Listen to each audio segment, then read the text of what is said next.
Złote czasy chyba się już skończyły i chyba wszyscy zaczynamy to czuć po prawie 18 latach pobytu w zachodniej Australii. Cześć, tu Basia. Witam Was na moim kanale Życie bez scenariusza.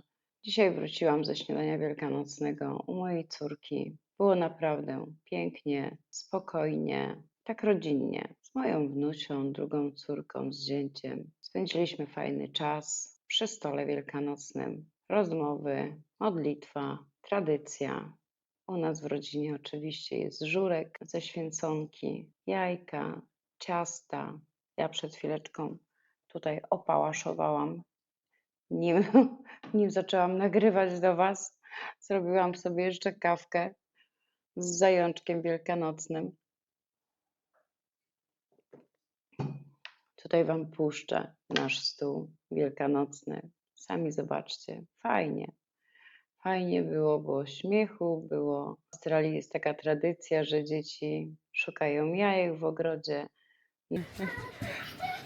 Nasza wnusia również biegała jak szalona z koszyczkiem i zbierała właśnie jajka. Jajka, które zostawił zajączek. Ja bym powiedziała, że to kurka, ale kura zostawia jajka, a nie zajączek. Nie wiem, dlaczego tak się to utarło, no ale tutaj jest zajączek. Zostawił eggs, czyli jajeczka czekoladowe w ogrodzie. No, że w niektórych momentach prześwieciło słoneczko, więc one się zrobiły takie lekko melted, czyli takie mięciutkie. No, ale radochy było co niemiara. Fajnie spędzony czas. No, moja wnusia już 2 latka, duża dziewczyna, ten czas szybko mija. I jak wróciłam do domu, usiadłam na chwilę i przyszły takie myśli do mnie, które ostatnio wracają coraz częściej. Taki niepokój. Niepokój, takie dużo znaków zapytania. Co to będzie? Do czego to wszystko zmierza? Czym ten świat się sugeruje? Jak wiecie, mój mąż jest teraz w Polsce. Świętuje z moją mamą, z moim bratem Wielkanoc. Już są po Wielkanocy. Przed chwileczką miałam z nim rozmowę telefoniczną. Oczywiście dzwonimy do siebie, rozmawiamy po parę razy dziennie, no ale to nie to samo. Tak naprawdę jesteśmy pierwszy raz w życiu osobno na Wielkanoc. Przez te 38 lat tak naprawdę zawsze byliśmy razem. Jest to dla mnie coś nowego, coś innego. I mój mąż jest w Polsce, a ja jestem tu w Australii. Powiem Wam szczerze, że uczucie niezbyt ciekawe. Jeszcze nigdy tak nie myślałam, że jesteśmy naprawdę na dwóch krańcach świata. On w Polsce, ja w Australii. I nie jest to takie uczucie tylko fizyczne, ale tak wiecie, tak życiowo. To jest naprawdę dziwne. Dla mnie to jest nowe doświadczenie. To wszystko, co teraz czytam, słucham i w ogóle oglądam już różnych youtuberów. Nawet dzisiaj, jak jechałam, też Wam pokażę, jak jechałam do córki, sprawdzałam ceny na stacjach paliw. No to jest masakra, co się dzieje. A paliwo 2,19. Tu paliwo 3,1. 3,099. Mówimy o ropie. A tu ropa 3,059. I to, co się dzieje na świecie, tak naprawdę, te wojny, napięcia, te ceny, inflacja, to już nie są jakieś tam wiadomości tylko z telewizji. To wszystko dotyczy każdego z nas. To nie są tylko jakieś czcze gadanie albo jakieś hejterstwo, czy nie wiadomo co, tylko to jest rzeczywistość. I tutaj również w tej Australii. Tak jak mówię, pokażę Wam ten film. Jak jechałam do córki, tak sprawdzałam właśnie te paliwa, po ile są. No już diesel jest powyżej $3. Benzyna również wyskoczyła w kosmos. $2,5 to chyba już nigdzie nie kupimy za litr benzyny. Wszystko jest powyżej. I to naprawdę dotyczy nas wszystkich. I w tej oprawie świątecznej tak człowiek, tym bardziej, że mam teraz czas na zastanawianie się, na przeglądanie różnych materiałów, no bo jestem sama z moim pieskiem kochanym, który cały czas tutaj krok w krok za mną chodzi. Tak się zastanawiam i tak sobie myślę, co będzie za rok, do czego to wszystko doprowadzi. Mam opinię, co mówią w Polsce, bezpośrednia informacja od mojego męża, jak to wygląda, co robi Francja, co robią Niemcy i tak wkoło cała Europa szaleje. No ale przy tym całym szaleństwie my tu w Australii też od niczego nie odbiegamy. Dokładnie jesteśmy w tym samym systemie, bo wszystko poszło na całym świecie, nie tylko w Polsce, czy nie tylko w Europie, ale właśnie w Stanach, w Australii. To wszystko w Nowej Zelandii, z tego co słyszałam, wszystko pikuje. Pikuje do góry i to pikuje tak, że pójdzie to po naszych portfelach. No nie jest to. A powiem Wam, dlaczego to mówię. Dlatego, że mój mąż musiał wylecieć bardzo, można powiedzieć, musiał wylecieć w bardzo szybkim czasie, więc okres zakupu samego biletu do Polski, mogę Wam powiedzieć, ile kosztowało. Kosztowało ponad $4000. Więc wiecie, z 2500, gdzie normalnie tyle kosztował bilet w dwie strony, do 2800, no 3000 to już było maksymalnie, to już naprawdę połączenie bardzo szybkie. Natomiast na tą chwilę 4200 to jest minimum. I to leciał przez Bangkok i z Bangkoku do Helsinek, a z Helsinek leciał do Warszawy, bo do Krakowa nie było połączenia. Musiałbyś tam ileś tam jeszcze czekać, więc wiecie, w Bangkoku czekał 9 godzin.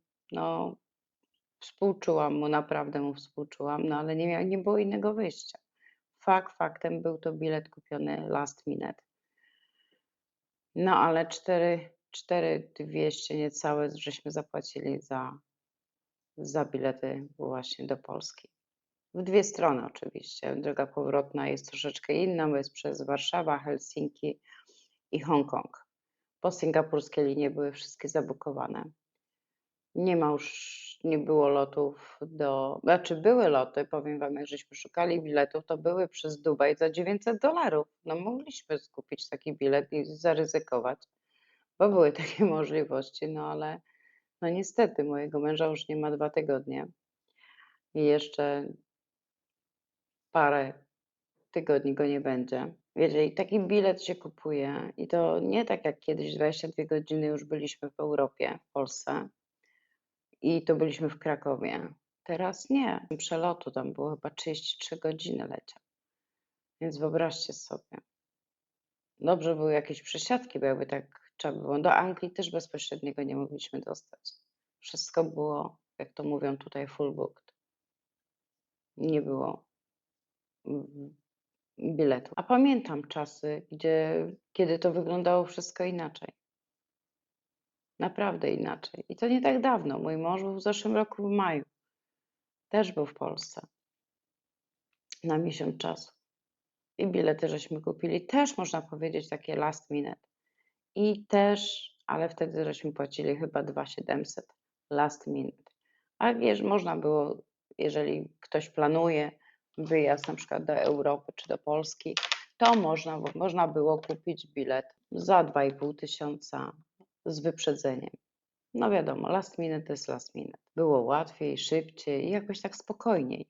Człowiek nie myślał, że coś może się wydarzyć na lotnisku, że nie dolecimy od punktu A do punktu B.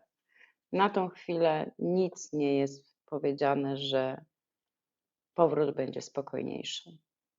I to mnie martwi. To mnie martwi, bo już nie możemy czuć się bezpiecznie na lotniskach, bo możemy sobie zabukować, możemy sobie wykupić, ale nikogo to więcej potem nie interesuje, jeżeli mają takie sytuacje, miejsca, jakie mają. No i wiecie, co jest najtrudniejsze w emigracji? Nie odległość, nie język, nie nawet początki, tylko takie momenty, gdzie czujemy się bezpiecznie, że możemy być razem, że wszystko pójdzie sprawnie.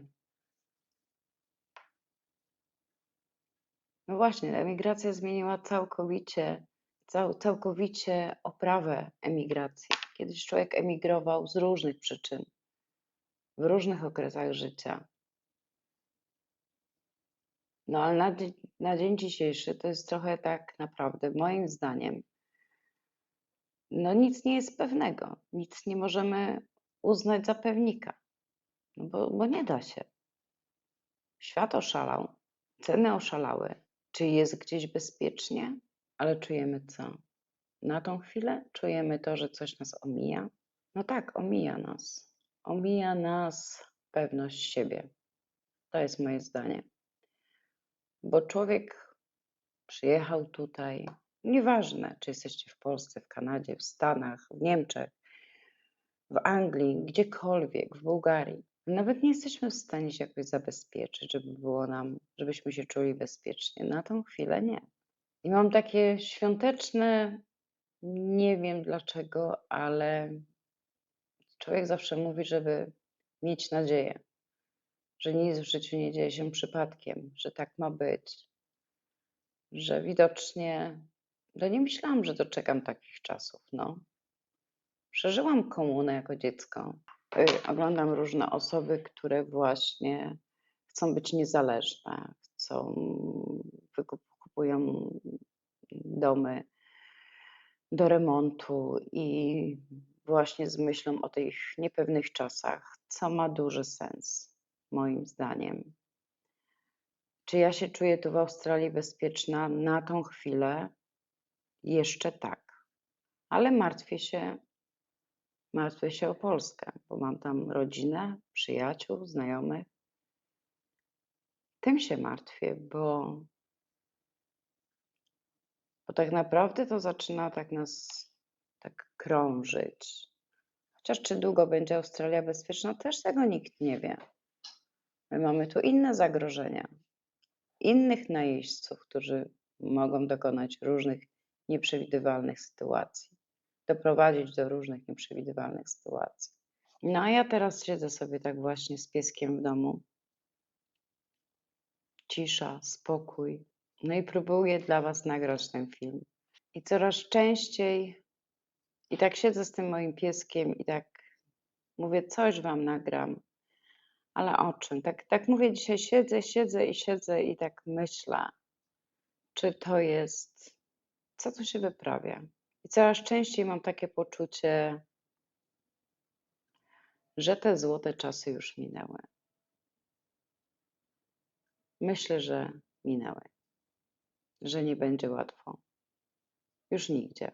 Nie chodzi o to, że było lepiej, bo zawsze coś tam gdzieś chrupło, tylko że było łatwiej. A teraz po prostu trzeba się bardziej starać, bardziej analizować, sprawdzać, czy to ma sens, czy choćby z tym przelotami do Polski. No nie jesteśmy pewni, czy wylecimy, a jak wylecimy, gdzie utkniemy. Wiecie, z takich moich przemyśleń jest takie, że no, życie się nie kończy, tak? Życie się nie kończy. Ono się po prostu zmienia. I najgorsze w tym wszystkim jest to, że my jako ludzie musimy się nauczyć żyć w tych zmianach. I tak naprawdę najważniejsze z tego wszystkiego jest to, że musimy po prostu nauczyć się funkcjonować w świecie. I nie możemy być ufni, bo nie wiadomo, co się wydarzy. Wystarczy, że jedna osoba zadecyduje coś i świat się kręci wokół właśnie różnych dziwnych sytuacji, które dotyka tutaj również Australii. A dlaczego o tym mówię, moi kochani? No ale powiedzcie mi, a wy jak, a wy jak to czujecie? Też macie takie wrażenie, że świat się zmienia? I niekoniecznie w dobrą stronę? Napiszcie mi w komentarzach, jestem ciekawa waszego zdania. No jak tu się wybrać do tej Australii teraz? Ceny poszybowały w cholerę wysoko. Co chodzi o samolot? Wiza kosztuje. Szukanie pracy No wiadomo, tu w Australii tę pracę znajdziecie, bo to nie jest tak, że nie znajdziecie. Utrzymacie się tutaj. Na minimalnej, ale się utrzymacie, nawet jak przylecicie na samym początku. Ale czy Australia będzie taka bezpieczna? Wiecie, kiedyś też tak czytam czasami wasze komentarze i tak, no trochę tak z poczuciem humoru, bo wiele osób mówi, że kiedyś było lepiej, było łatwiej, ale prawda jest taka, że świat się zmienia. I kiedyś było taniej, oczywiście było taniej, ale zarobki też były mniejsze. Banki nie dawały kredytów, bo piszecie pod moimi filmami właśnie o nieruchomościach, że kogo będzie stać, że Australijczyków nie stać, że minimalna to $25 na godzinę. No słuchajcie, kochani, no minimalna $25 na godzinę. Ja nie wiem, kto zarabia $25 na godzinę tak naprawdę.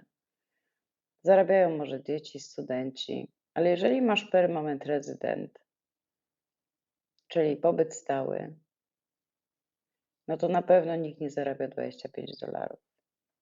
To wam gwarantuję. A jeżeli zarabiacie $25 na godzinę, to naprawdę przez jakiś krótki okres, żeby się tylko zahaczyć. Nie dajcie się zwieść tymi $25, bo tak no to jest najniższa krajowa tu w Australii. I wszyscy dookoła mówią, bo w Australii te $25 to też jest dużo. No jest dużo na polskie złotówki, ale tego nie przeliczajcie tak. Bo naprawdę nikt już na dzień dzisiejszy nie zarabia $25 na godzinę, oprócz, tak jak mówię, dzieci, które sobie dorabiają w przerwie świątecznej, wakacyjnej, to oni mają 18, 20, $25. Tak, to się zgadzam. Jeżeli to są prace jakieś zlecone na godzinę czy na dwie, też może tak być. No ale normalnie, jeżeli tutaj pracujecie w firmach, to nikt wam nie da $25 na godzinę. Nie wierzcie w to.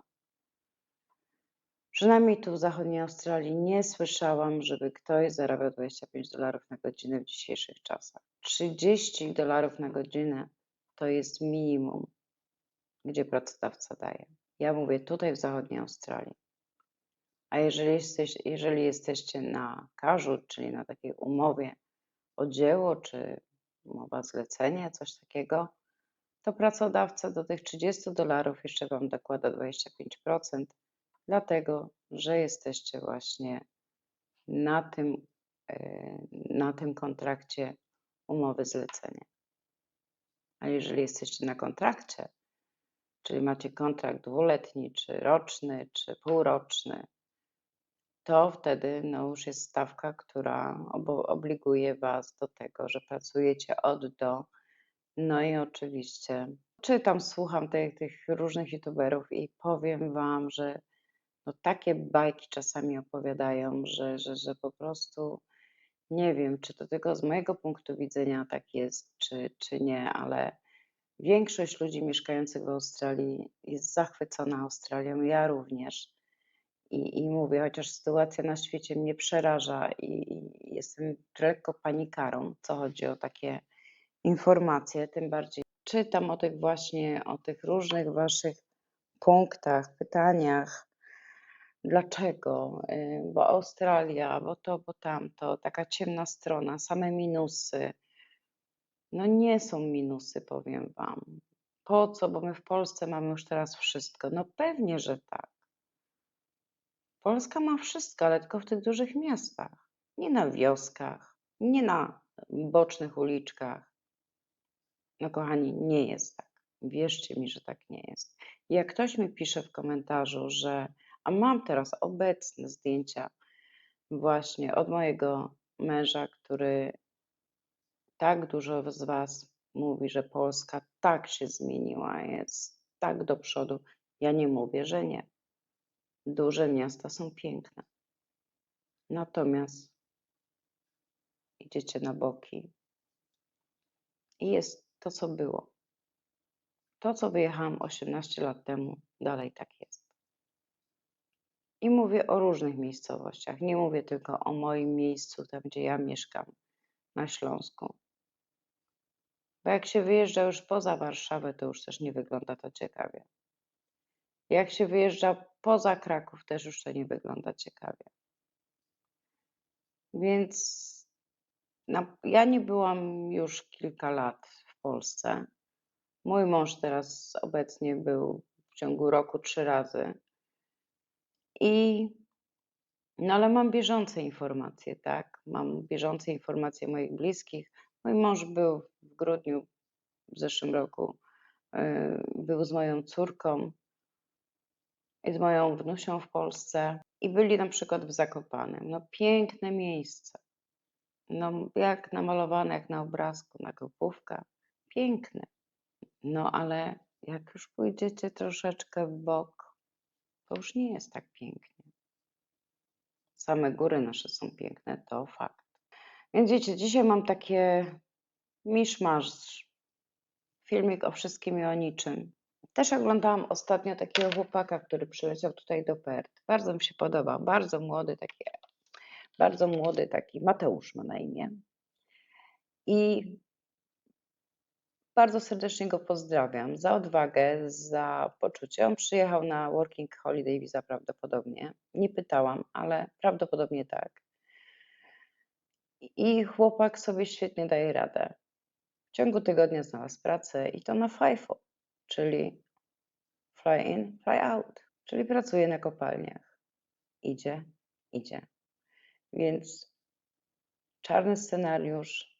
No, złapał się jeszcze przed tą ścieklizną, która wypadła. Jest na całym świecie. I tak naprawdę nie wiem w ogóle, o czym ten film dzisiaj jest. Takie moje przemyślenia o wszystkim i o niczym. No nic, moi kochani.